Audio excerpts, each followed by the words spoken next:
آپ کے اس صوبے کی حکومت وہ بیساکھی ہے جس کے اوپر مرکزی حکومت ٹکی ہوئی ہے۔ یہ آواز ان تک پہنچے کہ وقف کو زندہ رکھنا یہ ہمارا مذہبی فریضہ ہے، ہمارا مذہب ہے وقف۔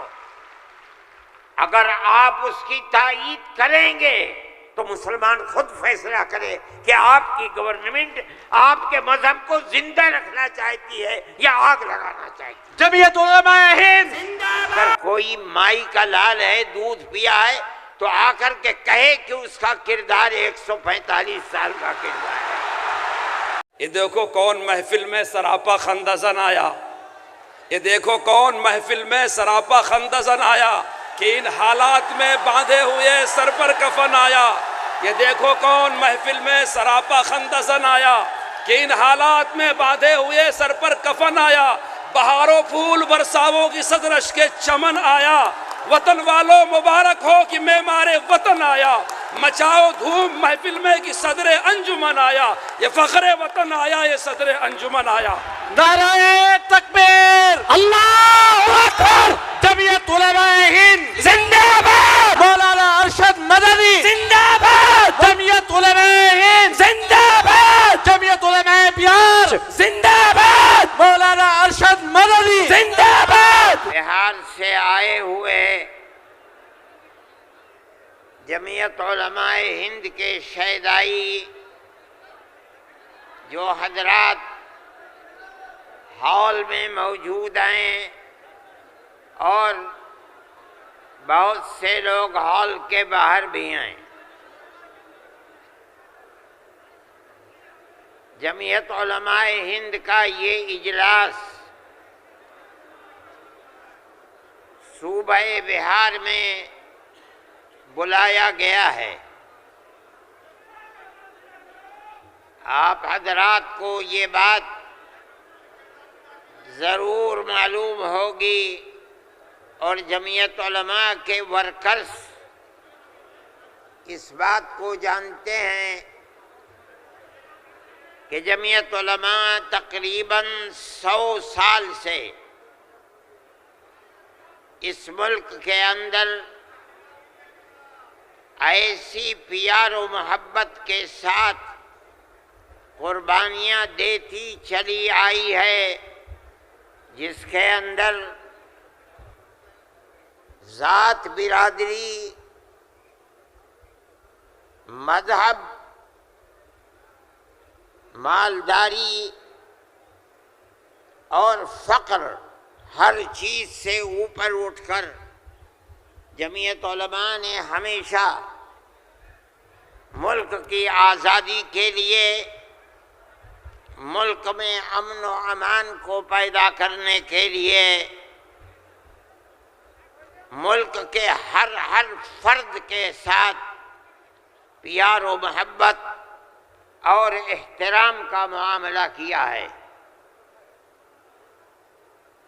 کبھی بھی ملک کے اندر بسنے والوں کے درمیان میں نفرت، دوری، ایک دوسرے کے گریبان پر ہاتھ ڈالنا، برا بھلا کہنا، جمعیت علماء اور جمعیت علماء کے ورکرز اور اکابر کا یہ طریقہ نہیں رہا ہے۔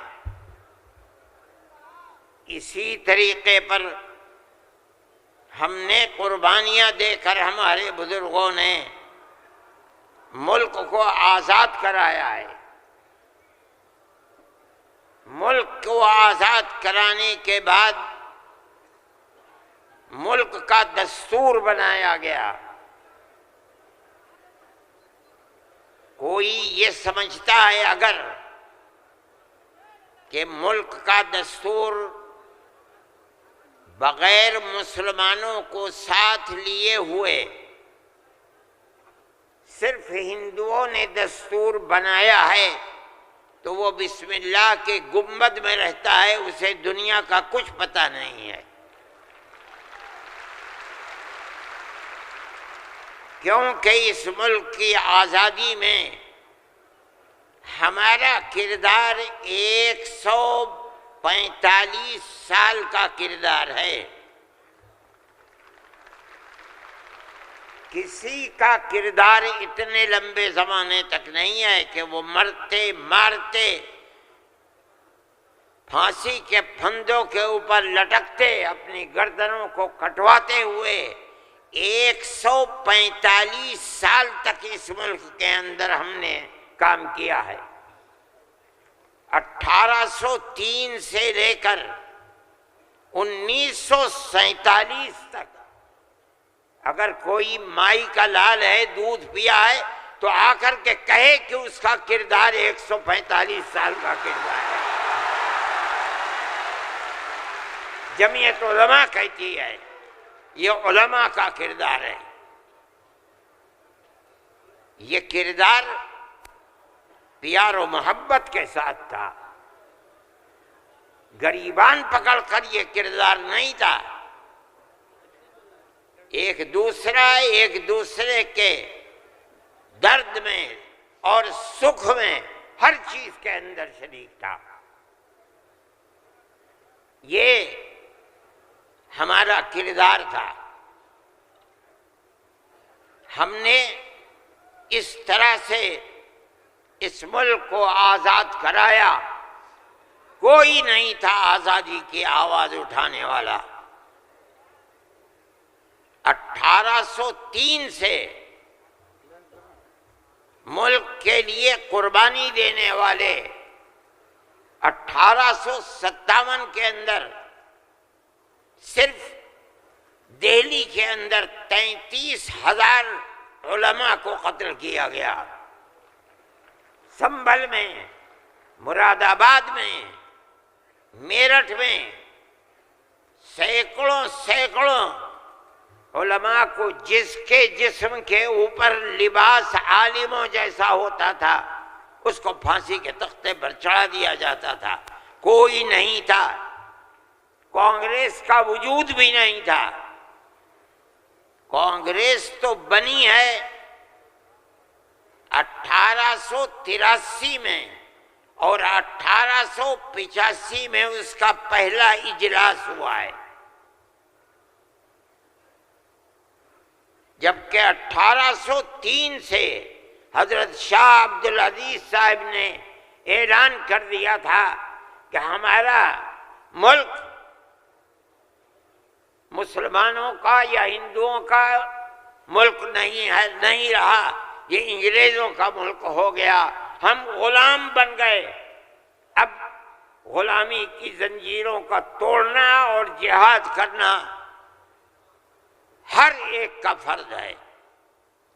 اور اس کے بعد جہاد پر لگ گئے. کوئی مائی کا لال نہیں تھا جو انگریز کی اس طاقت کے مقابلے میں کھڑے ہو کر غلامی کی زنجیروں کو توڑنے کے لیے اپنی زبان کو کھول سکے. اس اعلان کے تقریباً 80-82 سال کے بعد کانگریس بنی. اور کانگریس کا جو مقصد تھا، جو آج بھی کتابوں میں موجود ہے، وہ ملک کی آزادی نہیں تھا. مقصد تھا کہ جو 2 جہاد ہوئے ہیں 1832 اور 1857 میں، اس کی وجہ سے جو ملکہ برطانیہ اور ہندوستان کے بسنے والوں کے درمیان دوری ہو گئی ہے، اس دوری کو دور کیا جائے اور حالات کو صحیح کیا جائے. علماء کا یہ نظریہ نہیں تھا. علماء کہتے تھے ملک غلام ہو گیا، غلامی کی زنجیروں کو توڑو، انگریز کو بھگاؤ، ملک کو آزاد کراؤ. یہ تو حالات تھے جس کے اندر مسلمان داخل ہوئے کانگریس میں. موجود ہیں. ایک شخص نے حضرت گنگوئی رحمت اللہ علیہ جو ہمارے بزرگ ہیں دارالعلوم کو کی بنیاد رکھنے والے ہیں، سن 1857 کے اندر جیل میں بند ہو گئے تھے، یہ سمجھتے تھے کہ قتل کر دیا جائے گا بغاوت کے الزام میں، لیکن چھوٹ گئے۔ ان سے پوچھا کہ ایک جماعت بنی ہے جس کے بنیادی کردار ہندو بنا رہے ہیں، کیا مسلمانوں کے لیے اس میں شریک ہونا جائز ہے؟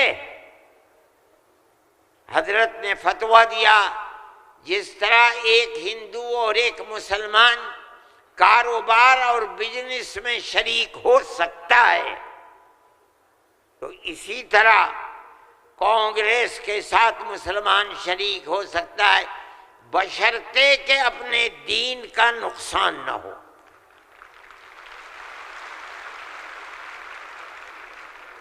اس کا مطلب نہیں سمجھے تھے لوگ، مطلب یہ ہے کہ ہماری تحریک ہے کہ مسلمان اور ہندو جب تک ساتھ نہیں ہوگا ملک آزاد نہیں ہوگا۔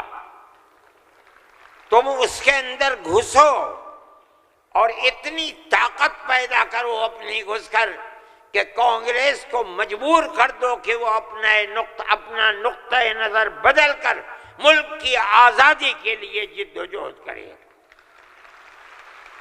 چنانچہ کانگریس نے اپنا نقطہ نظر بدلا، ملک کی آزادی کو اپنا نقطہ نظر بنایا، اور پھر اس کے بعد ہندو اور مسلمانوں نے شریک ہو کر ایک دوسرے کے ساتھ چل کر ملک کی آزادی کے لیے آواز اٹھائی، قربانیاں دی ہیں، اور انہی قربانیوں کے نتیجے کے اندر ملک آزاد ہوا۔ میرے بھائی اس بات کو سمجھیے، جیسے جیسے ملک کی آزادی قریب ہوتی جاتی تھی، جمعیت علماء ہند بار بار کانگریس سے کہتی تھی کہ ہم نے تمہارا ساتھ دیا ہے، آج ہم تمہارے ساتھ کھڑے ہیں، ہمیں یہ بتاؤ کہ ملک کی آزادی کے بعد ملک کا دستور کیا رہے گا، کیا سیکولر دستور ہوگا یا مذہبی حکومت ہوگی؟ اگر سیکولر دستور ہوتا ہے ہم تمہارے ساتھ ہیں، اور اگر سیکولر دستور نہیں ہوتا تو ملک کی آزادی میں ہم تمہارے ساتھ نہیں ہیں۔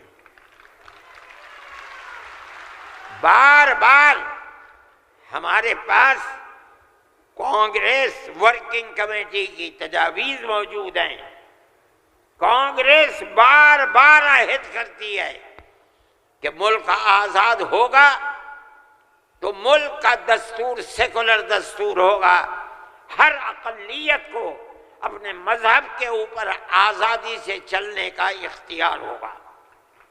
چنانچہ ملک آزاد ہو گیا۔ اب ملک کی آزادی کے بعد ایک طبقہ اٹھا جس نے یہ کہا کہ کھیر مل گئی ہے، اب اسے کھانے کا وقت آ گیا ہے۔ انہوں نے کہا کہ ملک کی دستور ہندو دستور بنے گا، سیکولر دستور نہیں بنے گا۔ جمعیت علماء کے لوگ تھے، مولانا ابوالکلام آزاد تھے جو جمعیت علماء کی ورکنگ کمیٹی کے ممبر تھے، مولانا مدنی تھے، مفتی اعظم مفتی کفایت اللہ تھے، مولانا حفظ الرحمن سوہروی تھے، اور ان کے پیچھے لاکھوں آدمی تھے۔ انہوں نے کہا جو ہم سے وعدے کیے ہیں ان وعدوں کو پورا کرو۔ اگر ملک کی تقسیم ہوئی ہے اور مسلمانوں کو ایک حصہ دے دیا، تم نے دیا ہے دستخط ملک کی تقسیم پر، تم نے کیے ہیں، ہم نے جوتے کھائے ہیں، ہمارے گلوں کے اندر جوتوں کے ہار پڑے ہیں، مگر ہم نے ملک کی تقسیم کو منظور نہیں کیا۔ ہم سے جو وعدہ کیا تھا اس وعدے کو پورا کرو۔ جو دستور کے اندر دفعات ہیں کہ ہر اقلیت کو اپنے مذہب پر چلنے کا حق ہے۔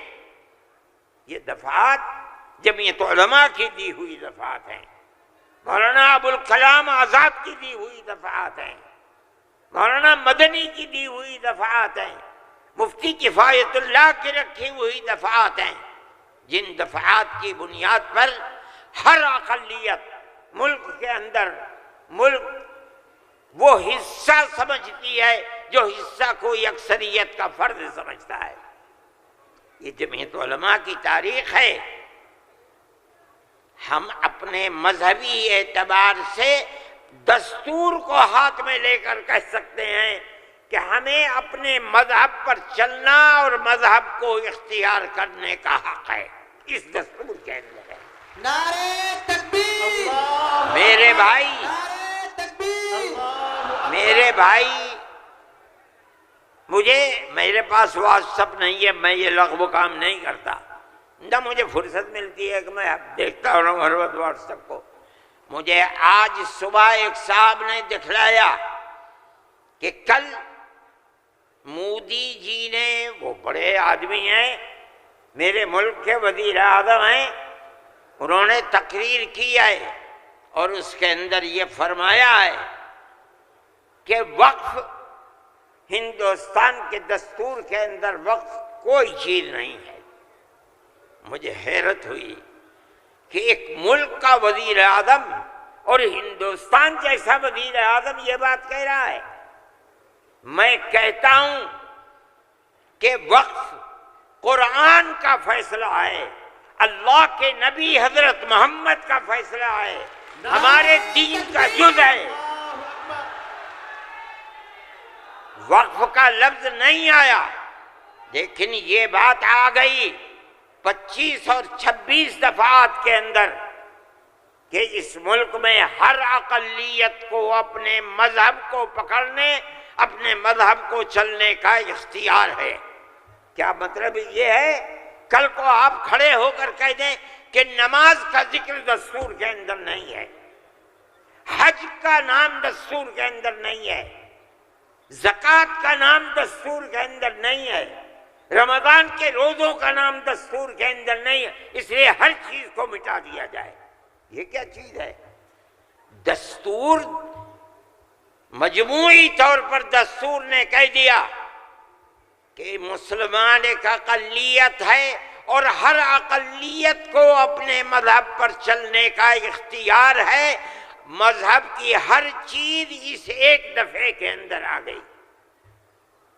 وقف کا مسئلہ، اسلام کے اندر جو چیز اسلام کی ہے مذہب، وہ چیز ہے جو قرآن کے اندر ہے ایک، دوسری وہ چیز ہے جس کو ہمارے آقا حضرت محمد صلی اللہ علیہ وسلم نے فرما دیا۔ یہی دو اسلام کی بنیادیں ہیں۔ سمجھو، قرآن کی آیت ہے 4 سپارے کی پہلی آیت، لن تنالوا البر حتى تنفقوا مما تحبون۔ لن تنالوا البر، ہرگز تم جنت کو نہیں پا سکتے۔ بر کی تفسیر مفسرین جنت سے کرتے ہیں۔ اے مسلمانوں کان کھول کر سن لو، ہرگز تم جنت کو نہیں پا سکتے یہاں تک کہ تم اپنے اس مال کو اللہ کی رضا کے لیے خرچ کرو جو تمہارے پاس ہے۔ جس مال کو سے تمہیں محبت ہے، اس مال کو تم اللہ کی رضا کے لیے خرچ کرو۔ اسلام ایسا مذہب تھوڑی ہے۔ جب یہ آیت اتری، اللہ کے نبی نے بیان فرمائی، تو نسائی کی حدیث ہے کہ ابو طلحہ انصاری رضی اللہ تعالیٰ عنہ، جو ایک دولت مند آدمی تھے، وہ اللہ کے نبی کے پاس آئے اور آ کر کہا کہ یا رسول اللہ، اللہ ہم سے ہمارے مال کے بارے میں فرماتا ہے کہ اگر تم جنت کے طالب ہو تو جو مال سب سے اچھا ہے تم اس کو اللہ کے راہ میں خرچ کر دو۔ یا رسول اللہ، میرا سب سے بہترین مال فلانی زمین ہے، میں آپ کو گواہ بناتا ہوں کہ میں اس کو اللہ کے لیے وقف کرتا ہوں۔ یہ حدیث موجود ہے نسائی کے اندر۔ مذہب اور کس چیز کا نام ہے؟ جو اللہ نے فرمایا وہ مذہب ہے، جو رسول اللہ نے فرمایا وہ مذہب ہے۔ مجھے حیرت ہے کہ مودی جی ہمارے مذہب کے بارے میں فیصلہ کرتے ہیں کہ وقف کے اندر، وقف کا ذکر دستور کے اندر۔ ارے بابا، دستور کے اندر مذہب اسلام کو، ہر اقلیت کو اپنا مذہب قبول کرنے کا اختیار آزادی کے ساتھ ہے۔ یہ ہمارا مذہب ہے، وقف ہمارا مذہب ہے۔ اللہ نے فرمایا، رسول اللہ نے فرمایا۔ حدیث کے اندر آتا ہے کہ جب انسان مر جاتا ہے، یہ مسلم کی حدیث ہے، اذا مات الانسان انقطع عمله عنہ۔ جب آدمی مر گیا، اب اس کے اندر کام کرنے کی طاقت بھی نہیں ہے۔ اب اسے کسی چیز کا ثواب ملتا تھا، نماز پڑھنے کا، روزہ رکھنے کا، نہ نماز پڑھ سکتا ہے نہ روزہ، مگر فرماتے ہیں 3 چیزیں ایسی ہیں مرنے کے بعد بھی آدمی قبر میں چلا گیا اسے ثواب ملتا رہتا ہے۔ کیا ہے؟ اس کے اندر پہلی چیز ہے صدقۃ جاریۃ، ایسا صدقہ کر کے جانا کہ جو اس کا ثواب برابر جاری رہے۔ مثال کے طریقے پر کوئی کنواں کھدوا دیا، یہ اللہ کے لیے وقف ہے، 100 سال، 200 سال، 1000 سال اگر اس کنویں سے پیاسا پانی پیے گا، اس آدمی کو پہنچے گا جو مر گیا 100 سال پہلے، اس نے بنوایا تھا کنواں۔ اسی لیے مسلم کی روایت ہے، اور وہ اس کے شارح امام نووی فرماتے ہیں کہ مراد اس سے وقف ہے۔ یہ قرآن و حدیث میں آپ کو سنا رہا ہوں۔ مجھے حیرت ہے کہ ہندوستان جیسے ملک کا وزیر اعظم ایسی بات کہہ رہا ہے۔ ارے بابا، کیا زکوٰۃ کا ذکر آئے گا دستور کے اندر؟ کیا نماز کا ذکر آئے گا دستور کے اندر؟ کل کو کھڑے ہو کے یہ کہہ دو کہ نماز کا ذکر دستور میں نہیں ہے، اس لیے نماز نہیں پڑھنے دی جائے گی۔ زکوٰۃ دستور میں نہیں ہے، زکوٰۃ نہیں کرنی۔ میں سوچتا ہوں کہ اللہ، ملک کا کون بول رہا ہے؟ وزیر اعظم، اور ایسی چیز بول رہا ہے جس کے نہ سر ہے نہ پر ہے۔ ہم اس کے مخالف ہیں۔ ہم کہتے ہیں پڑھو، خود نہیں پڑھتے، پڑھے ہوئوں کو بلاؤ، ان سے پوچھو دین کیا ہے، مذہب کیا ہے، ہم بتائیں گے۔ ہمارا ملک ہے، ہم ہمیشہ سے اس ملک میں رہتے آئے ہیں۔ اگر ہندو کی ذات برہمن ہے، جاؤ کشمیر میں، مسلمان بھی برہمن ہے۔ اگر ہندو تیاگی ہے، مسلمان بھی تیاگی ہے۔ اگر ہندو راجپوت ہے، مسلمان بھی راجپوت ہے۔ ہم کہاں سے آئے ہیں؟ ہم تو اسی ملک کے رہنے والے ہیں۔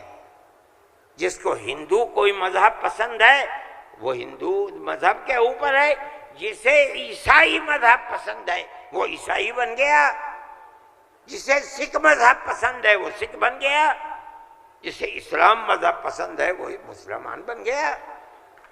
لیکن جس طرح ایک گھر کے اندر 5 بیٹے ہیں، ایک ٹھگنا ہے، ایک لمبا ہے، ایک کالا ہے، ایک گورا ہے، یہ اختلاف باپ اور ماں کے اندر اختلاف کو پیدا نہیں کرتا۔ اسی طرح ہمارا مذہب ہے کہ آدمی کسی بھی مذہب کو اختیار کر لے، لیکن ہندوستانی ہونے میں ملکی اعتبار سے کوئی فرق نہیں ہے. ہمارا مذہب ہے، ہم اس کو مانتے ہیں اور یہی ایک حقیقت ہے. لیکن برا ہو اس نفرت کی سیاست کا. ایک ایسی بات کہہ رہے ہیں جس کے نہ سر ہے نہ پیر ہے. ایسا معلوم ہوتا ہے جیسے ہر مذہب کی ایک ایک جزئی چیز کو دستور میں ہندوستان کے اگر لایا جائے گا تو وہ دستور ہوگا، نہیں لایا جائے گا دستور نہیں ہوگا. لیکن میں کہتا ہوں کہ یہ غلط ہے. مودی جی کو ایسی کچی بات نہ کہنی چاہیے، لیکن دنیا ہے ہر بات کو کہتی چلی جا رہی ہے. آپ کے برابر میں جب ملک کا پرائم منسٹر یہ باتیں کرتا ہے جس سے مسلمانوں کے خلاف نفرت ظاہر ہوتی ہے، ملک کا ہوم منسٹر ایسی باتیں کرتا ہے تو دوسرے کیوں نہ کریں گے؟ آپ نے دیکھا جھارکھنڈ کے اندر جس کے ذمہ دار بنایا گیا آسام کے چیف منسٹر کو. آسام کے چیف منسٹر کی روز کی تقریریں آپ سنیے. مسلمان کو مسلمان نہیں کہتا، اس کی زبان سے مسلمان کا نام نہیں نکلا، ہمیشہ گھس بیٹھیا کہتا ہے. میں کہتا ہوں یہ کتنی بڑی جہالت ہے. جس برادری کا وہ آدمی ہوگا اس برادری کے مسلمان بھی آسام میں ہوں گے. ہندوستان کی کوئی برادری ایسی نہیں ہے جس کے اندر مسلمان نہ ہو. وہ مسلمان کا نام لیتے ہوئے گھبراتا ہے، مگر خدا کی قدرت ہے جو ایک مہینہ جھارکھنڈ کے اندر رات اور دن تقریریں مسلمان کے خلاف کرتا رہا، وہاں مسلمانوں کا نام لے کر ان کے خلاف بولنے والوں کا منہ کالا ہو گیا. نعرہ تکبیر. جمعیت علماء ہند مولانا ارشد مدنی. اس کا مطلب کیا ہے؟ اس کا مطلب سمجھو. صرف یہی مطلب نہیں ہے کہ وہ تقریریں کی اور تقریریں کر کے چلے گئے. اس کا مطلب یہ ہے کہ وہ رات اور دن مسلمانوں کے خلاف زہر اگل رہے تھے. جھارکھنڈ کے صرف ہندو نہیں، ہندو اور مسلمانوں نے مل کر اس تحریک اور اس سیاست کو تھوک دیا اس کے اوپر. الیکشن کے اندر بی جے پی کی ناکامی وہ صرف مسلمان کے حصے میں نہیں لکھی جائے گی. مسلمان کی تعداد کتنی ہے جھارکھنڈ کے اندر؟ اس کا مطلب یہ ہے کہ نفرت کی اس سیاست کو جھارکھنڈ کے ہندو اور مسلمان نے تھوک دیا، اس کے اوپر قبول نہیں کیا. وہ آدمی جو بولتا تھا وہ اپنے صوبے کے اندر بھی جب زبان سے کوئی بات نکلتی تھی مسلمان کے خلاف آگ ہی اگلتا تھا. دیکھو ساری ہندوستان کے اندر ہندوستانی ہونے کے لیے یہ بنیاد ہے کہ جو سب سے پہلی مردم شماری تھی سن 1951 کی، جس کا نام اس مردم شماری میں ہے وہ اور اس کی اولاد ہندوستانی ہے. یہ ملک کے اندر ایک قانون بنا ہوا ہے، لیکن کانگریس، بی جے پی اور جو علاقائی پارٹیاں آسام کی ہیں سب نے مل کر جب مشرقی پاکستان کو مغربی پاکستان سے الگ کیا گیا اور ہندوستان کی طاقت نے کیا. اندرا جی کے زمانے کے اندر بہت سے لوگ ہندوستان بمباری ہو رہی تھی بھاگ گئے پاکستان، اور پاکستان کے بہت لوگ بھاگ گئے ادھر. اب کیسے کہا جائے کہ ہندوستانی پاکستانی کون کون ہے؟ تو سب نے مل کر پارلیمنٹ نے قانون بنایا کہ 1971 کے بعد جو آیا ہے وہ ہندوستانی نہیں ہے، آسام میں 1971 کی مردم شماری میں جس کا نام ہے وہ آسامی ہے، اور اس کے بعد جو آیا ہے وہ آسامی نہیں ہے۔ یہ قانون بنا دیا، قانون بن گیا۔ اب یہ حلق سے نیچے چیف منسٹر صاحب کے نہیں اتری، انہوں نے کہا کہ نہیں، سارے ملک کا دستور ایک ہونا چاہیے۔ ارے بابا، کانگریس کا زمانہ تھا، کانگریس نے پارلیمنٹ کے اندر یہ اصول بنایا، اس کے اوپر بی جے پی کے بھی دستخط ہیں، علاقائی پارٹیوں کو بھی دستخط ہیں، ہم نہیں جانتے کچھ۔ اور تقریر جیسے یہاں کر رہے تھے ویسے ہی روز تقریر وہاں کرتے تھے۔ 71 نہیں 51 بنے گا، 71 نہیں 51۔ کیوں؟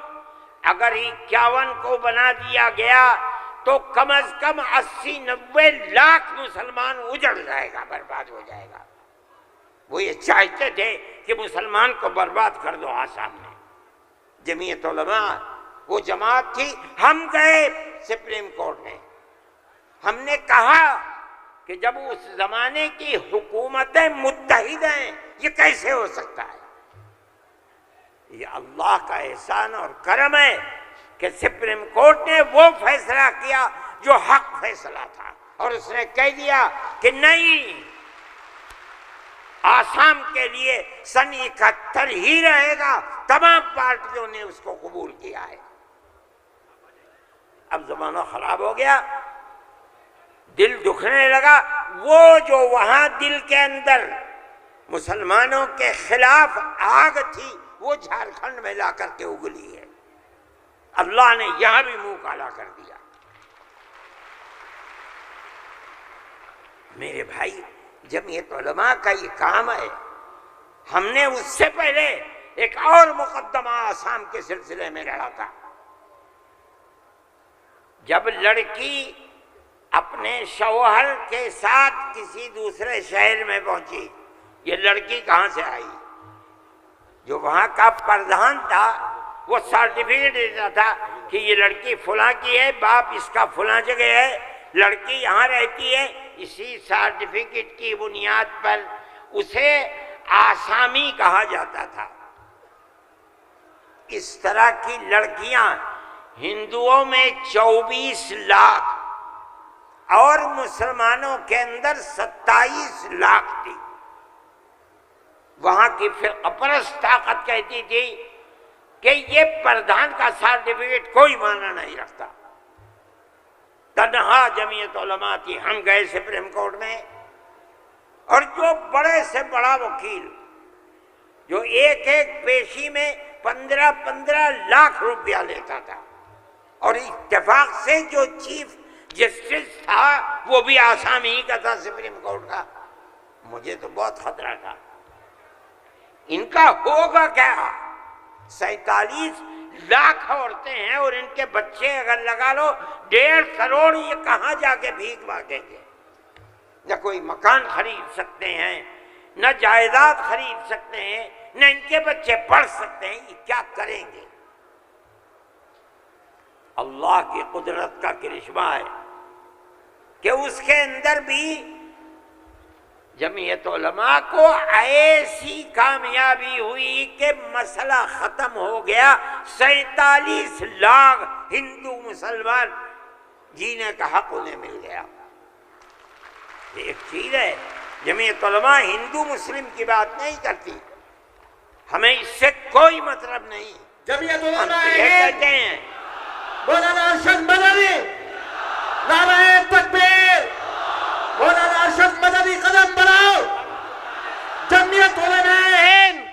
ہم یہ کہتے ہیں کہ ہم ہر ایک کے لیے کام کرتے ہیں۔ جمعیت علماء کا یہ کردار ہے۔ ابھی آپ کے سامنے بلڈوزر کی تحریک آئی، ہم نے یہ دیکھا کہ چیز دن بدن بڑھتی جا رہی ہے۔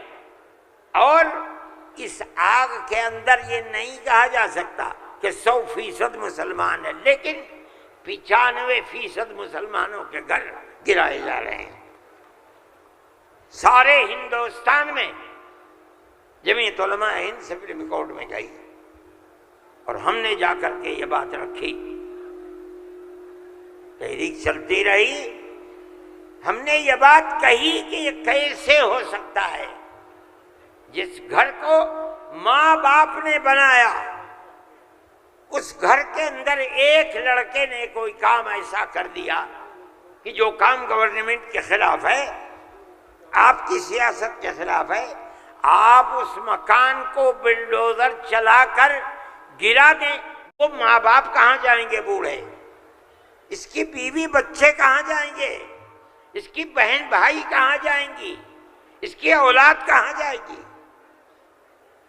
بھئی آپ اس کو پکڑ کر کے جیل میں ڈالیے، یہ اپنی زندگی کو صاف دکھلانے کے لیے مقدمہ لڑے گا، آپ اس کے گھر کو کیسے گرا سکتے ہیں؟ مگر یہ بات کسی کی سمجھ میں نہیں آتی تھی۔ ہم اللہ کا شکر ادا کرتے ہیں کہ ہماری اس آواز کو اللہ نے قبول فرمایا، اور اس طرح قبول فرمایا کہ اب کون مائی کا لال ہے؟ ذرا گھر کا توڑ کے تو دکھ رہا ہے۔ نعرہ تکبیر، جمعیت علماء ہند، مولانا ارشد مدنی۔ میرے بھائی، یہ فیصلہ دینے والے مسلمان نہیں تھے، مدرسے کے پڑھے ہوئے نہیں تھے، یہ وکیل جو سپریم کورٹ سے لڑ رہے تھے مدرسوں کے پڑھے ہوئے نہیں تھے، ہندو تھے۔ اس کا مطلب ہے کہ ملک کے اندر آج بھی لاکھوں نہیں کروڑوں ہندو ہیں جو مذہب سے اوپر اٹھ کر دکھ سکھ میں ایک دوسرے کے ساتھ شریک رہنا چاہتے ہیں۔ ہم اپنی 1400 سالہ اسی تاریخ کو زندہ کرنا چاہتے ہیں، زندہ رکھنا چاہتے ہیں۔ جمعیت علماء اس کے لیے کھڑی ہوئی ہے۔ ہم ہر جگہ جاتے ہیں، اس کو نہیں دیکھتے کہ کون ابو حنیفہ کا ماننے والا ہے، کون آدمی اہل حدیث ہے، کون غیر مقلد ہے، کون جماعت اسلامیہ، کون ہندو ہے، کون مسلمان ہے، ہم نہیں دیکھتے۔ اگر ظلم و تشدد ہو رہا ہے ہم وہاں جاتے ہیں۔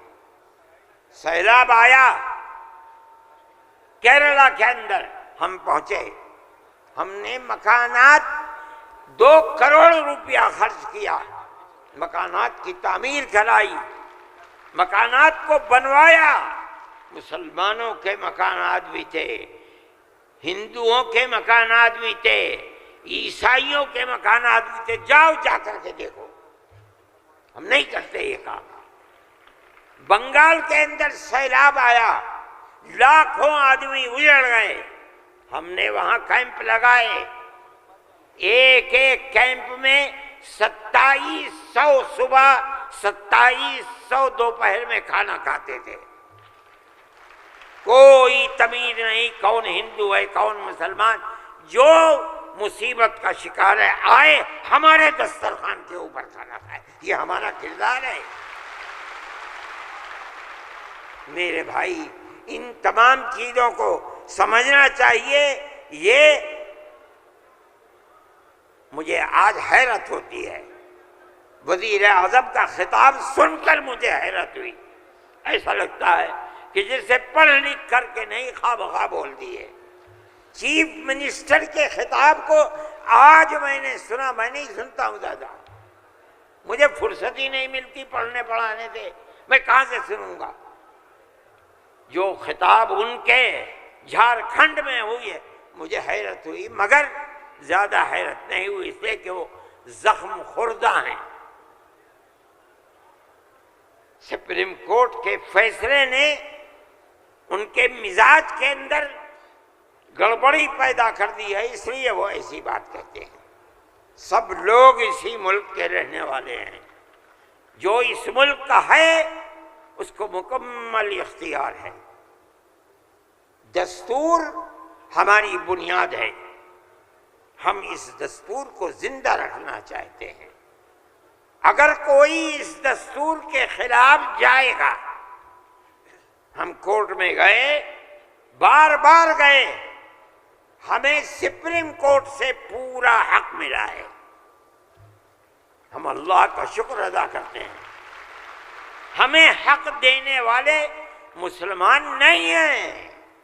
100% سپریم کورٹ کے جج جہاں ہمارے فیصلے گئے وہ ہندو تھے، ہندوؤں نے فیصلے کیے ہیں۔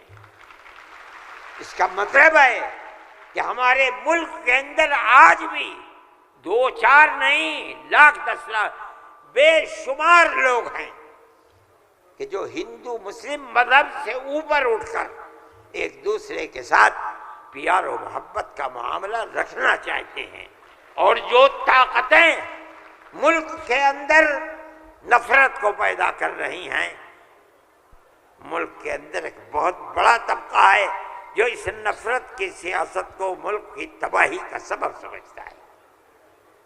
جمعیت علماء کی یہ تحریک ہے، ہم اسی لیے آپ کے پاس آئے۔ ہم وقف بل کو ایک مذہبی مسئلہ سمجھتے ہیں، آپ اس بات کو سمجھیے۔ نہیں کہتے، میں تو سچ بات کہہ دیتا ہوں، آپ کے اس صوبے کی حکومت وہ بیساکھی ہے جس کے اوپر مرکزی حکومت ٹکی ہوئی ہے، یہ بھی اس کے اندر شریک ہے۔ وہ کہتے ہیں کہ ہم مسلمانوں کو کوئی تکلیف نہیں پہنچنے دیں گے۔ میں نے جو بات کہی ہے اسی لیے کہ یہ آواز ان تک پہنچے کہ وقف کو زندہ رکھنا یہ ہمارا مذہبی فریضہ ہے، ہمارا مذہب ہے وقف۔ اگر آپ اس کی تائید کریں گے تو مسلمان خود فیصلہ کرے کہ آپ کی گورنمنٹ آپ کے مذہب کو زندہ رکھنا چاہتی ہے یا آگ لگانا چاہتی ہے۔ جمعیت علماء ہند مولانا ارشد مدنی، نعرہ تکبیر، ارشد مدنی قدم بڑھاؤ، جمعیت علماء ہند۔ میرے بھائی، تیسرا مسئلہ مدرسوں کا مسئلہ ہے۔ مدرسے 2 طرح کے ہیں، ایک وہ مدرسے ہیں جو گورنمنٹ سے امداد لیتے ہیں، ایک وہ مدرسے ہیں جو گورنمنٹ سے 1 پیسہ بھی نہیں لیتے۔ ہم پہلے سے کہتے تھے، لوگوں سے بلاتے تھے کہ پیسہ مت لو۔ یہ ہو نہیں سکتا کہ گورنمنٹ دے اور تم سے لینا، یہ نہیں ہو سکتا۔ آج سے تقریباً 15-20 سال پہلے دلی کے اندر ایک میٹنگ بلائی، بہار کے لوگ بھی اس وقت گورنمنٹ میں تھے، یہ بھی تھے، اور وہ یہ تھی کہ مدرسے والوں کو ہم پیسہ دیں گے۔ سب نے منع کر دیا کہ ہم نہیں جائیں گے۔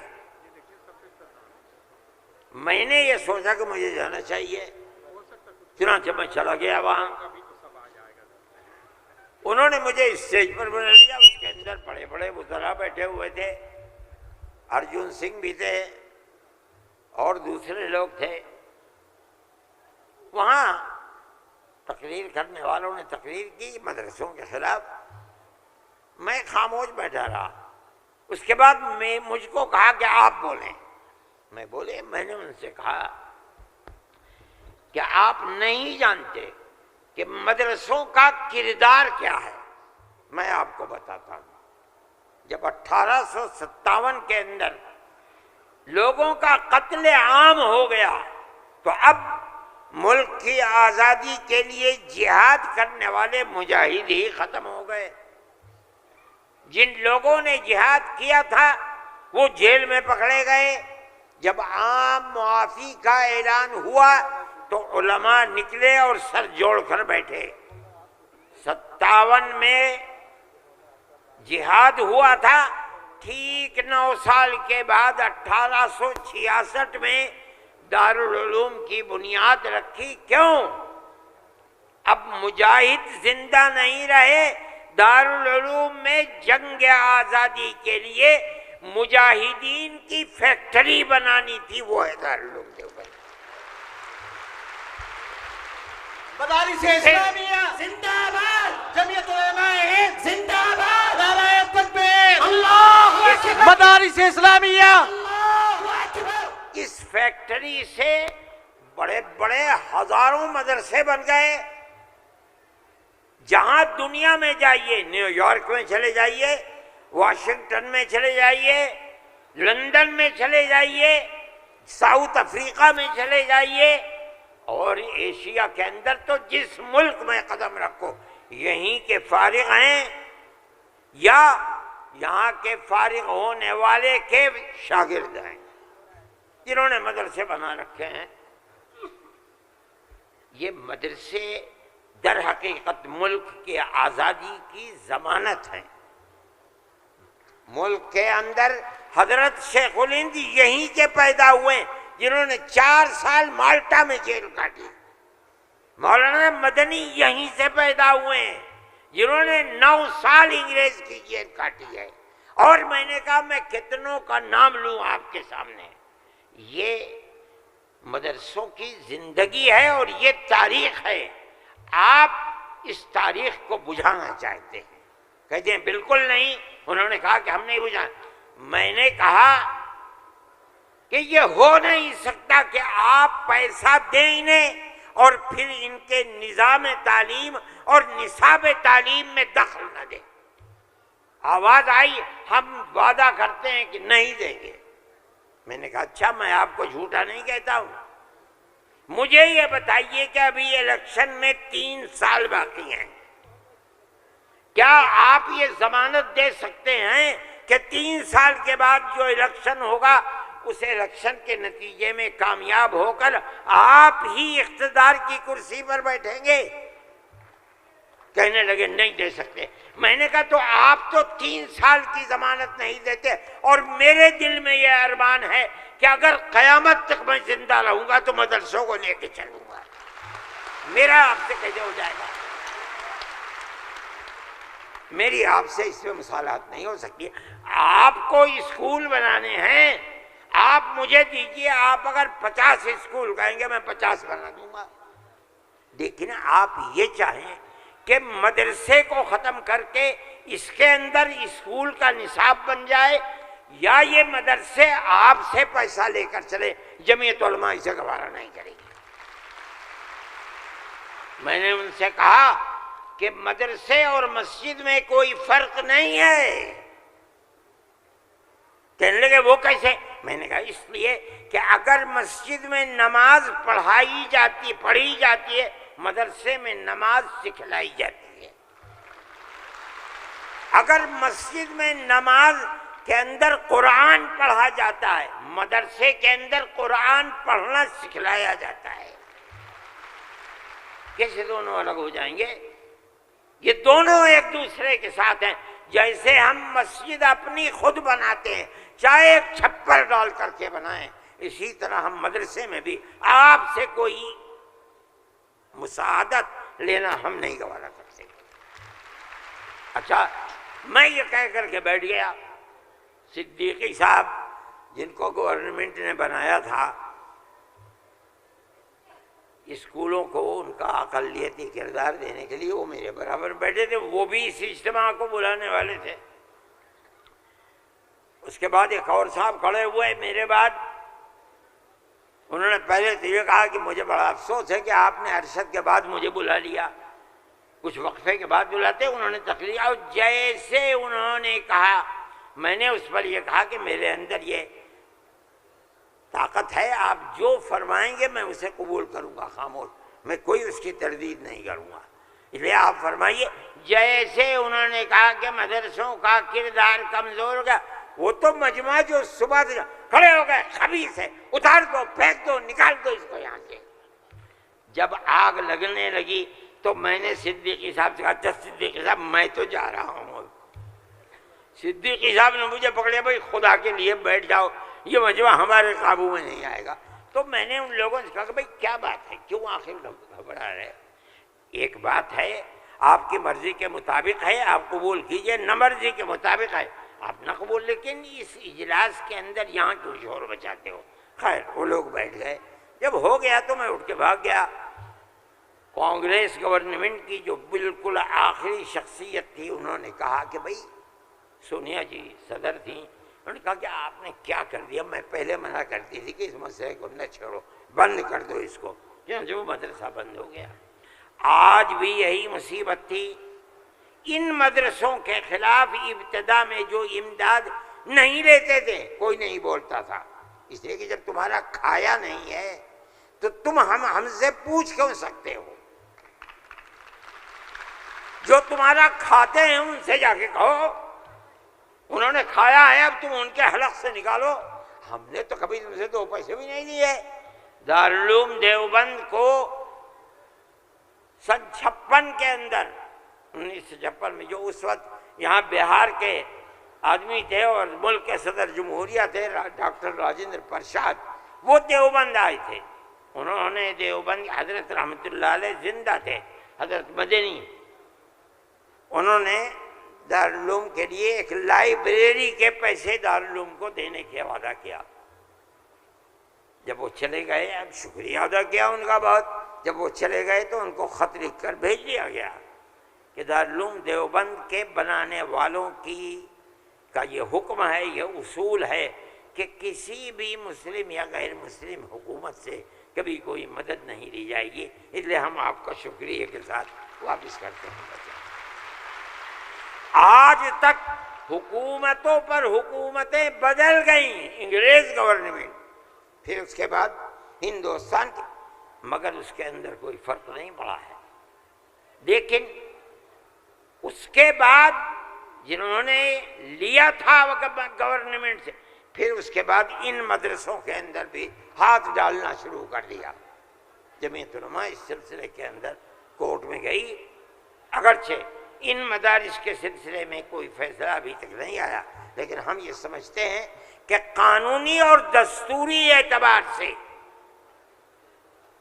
جو گورنمنٹ سے کوئی چیز نہیں لیتے، پہلے لیا جاتا تھا چھٹیوں کے اندر گورنمنٹ سے، وہ قانون تھا کہ جو ٹکٹ طلبہ لے کے گھر جاتے تھے کنسیشن، اس میں پیسہ کم ہو جاتا تھا۔ جب گورنمنٹ کی نظریں بدلنی شروع ہوئیں، دارالعلوم نے بند کر دیا، اس کو ہم نہیں لیتے۔ یہ بات ہم نے کہی، یہ اللہ کا بڑا احسان ہے کہ جو تبصرہ آیا، ابھی تک فیصلہ نہیں آیا، وہ تبصرہ بھی حق کے اندر ہے۔ انشاءاللہ جب گورنمنٹ سے کوئی تعلق ہی نہیں ہے اور دستور کی دفعات 25 اور 26 اقلیت کو یہ حق دیتی ہے کہ وہ اپنے اداروں کو قائم کر لے، کوئی رکاوٹ نہیں ہے، تو ہمارے مذہبی اداروں کے اوپر کیسے رکاوٹ ہو سکتی ہے؟ دستور کی یہ دفعات ہمارے لیے چین و سکون اور عزت و آبرو کے ساتھ ملک میں رہنے کا ہمیں حق دیتی ہے۔ ہم یہ سمجھتے ہیں کہ مستقبل کے اندر بھی انشاءاللہ ہم اپنے ان پروگراموں کے اندر کامیاب رہیں گے۔ میرے بھائی، فلسطین کا مسئلہ ہے، دیکھیے جب یہ مسئلہ ہوا اسی دن ہماری گورنمنٹ نے ایک بات کہی کہ یہ دہشت گردی ہے، فلسطینیوں نے حملہ کیا اسرائیل کے اوپر۔ میں نے کہا یہ بھی گورنمنٹ جانتی نہیں ہے۔ جب میں نے اگلے ہی دن بیان دیا کہ یہ غلط ہے، اسرائیل کو بنانے والوں نے بنایا تھا، بیت المقدس اسرائیل سے باہر تھا، فلسطین آزاد تھا۔ اسرائیل نے امریکہ کی مدد سے اور یورپ کی مدد سے بیت المقدس کو، فلسطین کو تمام فلسطین کے اوپر زبردستی حملہ کر کے فلسطینیوں کو غلام بنایا اور اپنے اندر داخل کر لیا۔ پھر یہی نہیں، 2-4 سال کے بعد حملہ کیا شام کے اوپر، اور گولان کی جو پہاڑیاں تھیں ان کو اپنے قبضے میں لے لیا۔ جب اسرائیل بنا، نہ فلسطین، نہ بیت المقدس، نہ گولان کی پہاڑیاں، کوئی چیز فلسطین میں نہیں تھی۔ اب فلسطینی اٹھے اپنی آزادی کے لیے۔ اگر تم ان کو دہشت گرد کہتے ہو تو میں کہتا ہوں گاندھی جی بھی دہشت گرد تھے، نعرہ تکبیر، اللہ اکبر، جمعیت علماء ہند، زندہ باد، مولانا ارشد مدنی، قدم بڑھاؤ، نعرہ تکبیر۔ اللہ اکبر۔ اس کے بعد سے پھر کبھی یہ بات نہیں آئی۔ لیکن میں یہ کہتا ہوں کہ جس نظریے کو لے کر اٹھے، اس کا مطلب یہ ہے کہ کچھ جانتے بوجھتے نہیں ہے۔ کیسے کہہ دیا انہوں نے؟ ان کو دیکھنا چاہیے تھا تاریخ۔ اگر خود نہیں پڑھتے، پڑھے ہوئے لوگوں سے پوچھنا چاہیے تھا، وہ بتاتے آپ کو کہ ہو کیا رہا ہے۔ میرے بھائی، میں یہ بات کہتا ہوں کہ جمعیت علماء کی ایک تاریخ ہے، اور جمعیت علماء اس چیز کے اوپر ہے۔ ہمارا اس وقت کا مسئلہ صرف ایک ہی مسئلہ نہیں، بہت مسائل ہے، لیکن وقف ترمیمی بل کا مسئلہ بھی یہی ہے۔ جس کو جان لے کہ یہ ہمارا مذہب ہے، ہم یہ کہتے ہیں بہار کی گورنمنٹ کو بھی، آندھرا گورنمنٹ کو بھی، اگر وہ کریں گے تو اس کا مطلب یہ ہے کہ مسلمان کے پیٹ کے اندر چھرا گھونپیں گے، اور مسلمان کے مذہب کو آگ لگانا چاہتے ہیں۔ مسلمان کو سوچ لینا چاہیے کہ وہ کیا کرے گا، اور مستقبل کے اندر اسے اس جنجال کو کس طرح نمٹانا ہے۔ ہم ایک بات کہہ رہے ہیں اور ہمیں یہ کہنے کا حق ہے، اس لیے کہ دستور کے خلاف ہے۔ دستور نے ہمیں مذہبی آزادی دی ہے۔ آپ وقف کو مذہب نہیں سمجھتے، لیکن اس لیے نہیں سمجھتے کہ نہ آپ قرآن کو جانتے ہیں، نہ آپ حدیث کو جانتے ہیں۔ حضرت عمر رضی اللہ تعالی عنہ نے اپنا ایک باغ وقف کرنے کی نبی کریم علیہ السلام سے اجازت چاہیے، جو خیبر میں تھا۔ آپ نے فرمایا میری رائے یہ ہے کہ تم باغ کو وقف مت کرو، بلکہ باغ کی کھجوروں کو وقف کر دو فقراء اور مساکین کے لیے، اس لیے کہ باغ تمہارا رہے گا۔ باغ اس کا محتاج ہے کہ تم اس کی دیکھ بھال کرو۔ وقف کر دو گے کوئی دیکھ بھال نہیں کرے گا۔ باغ تمہارا ہے، تم اس کی دیکھ بھال کرو، جو پھل اس کے اوپر آئے گا وہ فقیروں کو اور محتاجوں کو تقسیم کر دو۔ انہوں نے ایسے ہی کر دیا۔ میرے بھائی، وقف 1400 سال سے چلا آ رہا ہے۔ اللہ نے قرآن میں فرمایا ہے، رسول اللہ نے حدیث کے اندر فرمایا ہے، اور چونکہ یہ مجلس اس کی نہیں ہے، ورنہ تو بے شمار اوقاف ہیں۔ خود نبی کریم علیہ السلام نے اپنی زندگی کے اندر وقف کیے ہیں۔ یہ ہمارا مذہب ہے، آپ کیوں اس کے اندر دخل دیتے ہیں؟ آپ یہ کہیں کہ دستور میں لکھا ہوا نہیں ہے، اس کا مطلب یہ ہے کہ آپ یہ نہیں مانتے کہ مسلمان کو آزادی ہے اپنے مذہب کی حفاظت کی۔ آپ یہ نہیں جانتے ایک ایک مذہب کی جزیات کو دستور کے اندر جمع کرنا ممکن نہیں ہے۔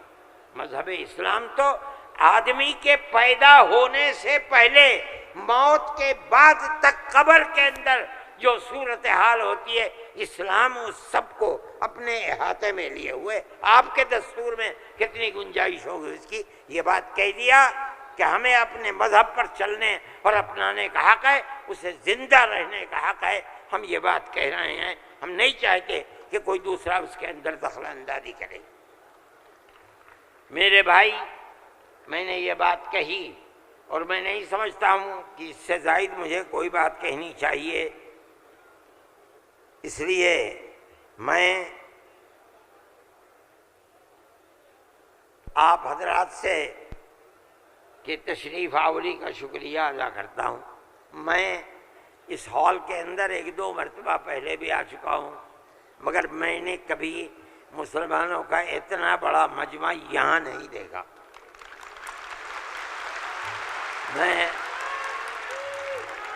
میں آپ نعرہ تکبیر، جمعیت علماء زندہ باد۔ میں آپ حضرات کا شکریہ ادا کرتا ہوں، اس لیے کہ یہ سب جگہ شہرت تھی کہ اس اجلاس کا مقصد وقف ترمیمی بل کی مخالفت ہے۔ اس کا مطلب ہے کہ بہار کا مسلمان ہر اس طاقت کا مخالف ہوگا جو وقف ترمیمی بل کی تائید کرے گا۔ اس لیے آپ حضرات کا اس گرم جوشی کے ساتھ یہاں آنا، میں جمعیت علماء کے ایک خادم کی حیثیت سے آپ کا شکریہ ادا کرتا ہوں۔ اللہ آپ کو خوش رکھے، خیر و عافیت کے ساتھ رکھے، آپ اپنے مذہب کو سینے سے لگائے ہوئے زندہ رہیں اور مذہب کو خدا کرے زندہ رکھے۔ میں آپ سب حضرات کا شکر گزار ہوں، جو لوگ باہر سے آئے ہیں میں ان کا بھی شکریہ ادا کرتا ہوں۔ جن لوگوں نے پٹنے کے رہنے والوں نے، قادری صاحب کے صاحبزادے اور جمعیت علماء کے ورکرز جو یہاں کے ہیں یا باہر کے رہنے والے ہیں پٹنے کے علاوہ کے، جن لوگوں نے کوشش کی ہے، جمعیت علماء کے دل میں اس کی بڑی قدر ہے۔ اللہ تعالیٰ ان کی کوششوں کو قبول فرمائے اور حکومت کو کسی بھی ایسے کام سے جو صوبے کے اندر یا ملک کے اندر مسلمانوں کی دل آزاری کا سبب بنے، اس سے باز رکھے، اور خدا کرے کہ اس ملک کے اندر امن و امان، پیار و محبت مذہب سے اوپر اٹھ کر ہندو اور مسلمان سب مل جل کر اپنی پرانی تاریخ کو یاد کریں اور زندہ کریں۔ مسلمان اور ہندو گاؤں در گاؤں آج سے نہیں 1300 سال سے رہتا چلا آ رہا ہے، کہیں تو کوئی جھگڑا نہیں ہے۔ آج کون سی ملک کے اوپر آفت ہے کہ آگ لگانے ہی کے اوپر سیاست کی بنیاد رکھی ہوئی ہے۔ ہم اس کے مخالف ہیں، ہم اس کو پسند نہیں کرتے ہیں۔ ملک ہمارا ہے، ہم ملک کے اندر امن و امان کو چاہتے ہیں، پیار و محبت کو چاہتے ہیں۔ جس طرح ہندو کا حق ہے مسلمان کا بھی حق ہے، ایک دوسرے کے ساتھ پیار و محبت کرنی چاہیے۔ میں ہر مسلمان سے کہتا ہوں، چاہے گھر ہو، محلے میں ہو، دکان پر ہو، بازار میں ہو، اسکول میں ہو یا اپنے کھیت میں ہو، اپنے پڑوسی ہندو کو اپنا بھائی سمجھو، ایک دوسرے کے ساتھ پیار و محبت کرو، جو ضرورت مند ہے اس کی ضرورت کو پورا کرو۔ تمہارا یہ عمل تمہارا مذہبی عمل ہے، یاد رکھنا۔ یہ نہیں کہ میں کہہ رہا ہوں، جمعیت علماء کا نہیں، قرآن و حدیث یہی کہتا ہے۔ اس لیے آپ اپنی اس محبت بھری زندگی کو دنیا کے سامنے پیش کریں۔ میں ارباب مدارس سے بھی کہتا ہوں، وہ جہاں جائیں، جہاں رہیں، جہاں مدرسہ چلائیں، ایک دوسرے کے ساتھ انس، ہندو مسلمان کو قریب کرنے کی اپنی تحریک کو زندگی عطا فرمائیں، جو آپ کی تحریک نہیں ہے، اسلام کی دی ہوئی تحریک ہے۔ اللہ ملک کے اندر امن و امان کو قائم رکھے، پیار و محبت کو زندگی عطا فرمائے۔ میں ڈاکٹر صاحب، صدر صاحب، جنرل سیکریٹری صاحب بہار، ان سب کا تہہ دل سے شکریہ ادا کرتا ہوں۔ اللہ ان کی کوششوں کو کامیاب فرمائے اور اس اجتماع کو اپنے مقاصد کے اندر کامیابی عطا فرمائے۔ وصلی اللہ تعالی علی خیر خلقہ سیدنا